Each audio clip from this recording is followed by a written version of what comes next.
अस्सलाम वालेकुम दोस्तों, किद्दां हो सारे मेरे प्यारे प्यारे दोस्त भैणां ते भरावां नूं सारियां नूं निमकी दा सलाम ते निमकी सारियां दी खैर खबर लैण वास्ते दोबारा फिर आ गई है। ते जिन्ने भी साढ़े दोस्त इस चैनल ते आ रहे ने उन्हां सारियां नूं निमकी दा वेलकम हो गया ते निमकी दी दुआ है कि अल्लाह पाक उन्हां सारियां नूं सेहत तंदुरुस्ती वाली लंबी जिंदगी अता फरमाए। तो दोस्तों कल असीं गल कीती सी मेरा असगर दे बारे ते अज मैं बैठी सोच रही सा कि यार मेरी गल सुनो कि 9 महीने तक कह रहे 9 महीने पुरानी ओदी डेथ बॉडी सी डेथ बॉडी है जो लाश हाँ जी ते 9 महीने तक वो कमरे दे विच पई रही है ते यार कोई उनदी मां कोई भैन कोई भरा इन्हां 9 महीनों दे विच दो इदां भी गुजर गईयां ने तो किसी ने पूछया भी नहीं है कि वो किथे आ किधर होएगी राबता करो ओदे नाल गलबात करनी आ ते कहंदे आ कि उनके घर दे बाहरों ताला लगा होया सी। यार एडा बेहिस जमाना हो सकदा वा खास तौर ते मां ते एडी बेहिस नहीं हो सकदी। मां दी मैं गल करां ते मां एडी बेहिस नहीं हो सकदी या फिर उन्हां नूं सारा कुछ पता सी कि की होया वा ठीक है जिहदी वजह तो उन्होंने कोई पैरवी नहीं की इस चीज की। यार जिहदी औलाद भावे पुत्र भावे लख गंदा होवे चरसा पींदा होवे डकैतियां करदा होवे बंदे मारे हो ते जानी होवे रज रजवा दुनिया दा ते मां प्यो वास्ते तां पुत्र ही हुंदा ना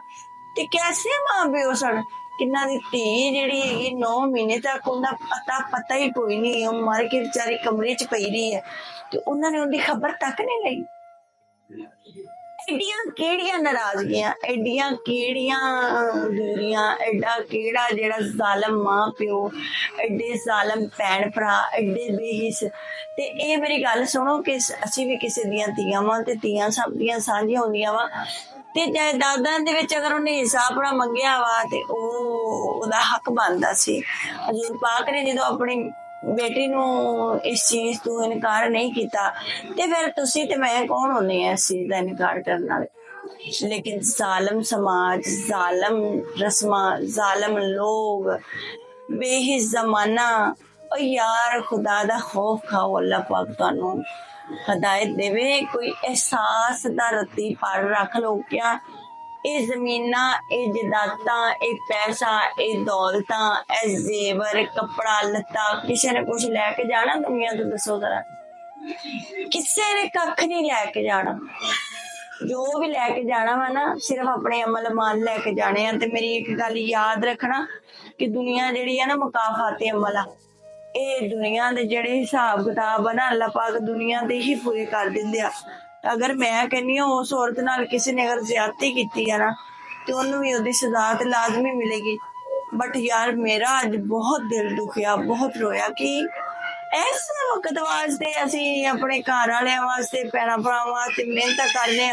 तो जो पैसा कमांदी सी वो की अपनी रात लांदी सी उन्हें अपने महल मनारे बनाए सी नहीं वो भी एक किराए दे फ्लैट च रह रही सी अपना वो की करदी सी नशा करदी सी नशा तो ओदे पोस्टमार्टम दे विच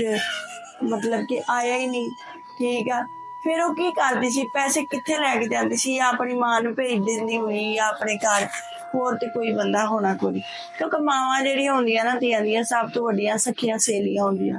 ठीक है। कि इस चीज नूं सोच सोच के मेरा दिमाग परेशान होया कि यार देखो एडा बेहिस जमाना एडी बेहिसी कादी एडी कादी सानू अल्लाह माफ करे माज़अल्लाह कि एडा सी जालम लोग बन गए हैं कि सानू जेड़ा है अपने पराए दी कोई खबर ही नहीं अपने तो खैर बिल्कुल ही नहीं हुंदी ते पराया दा तो फिर भी चलो पराए फिर भी तुहाडा एहसास करदे आ अपने ही जालम हुंदे अपने ही उत्थे मारदे आ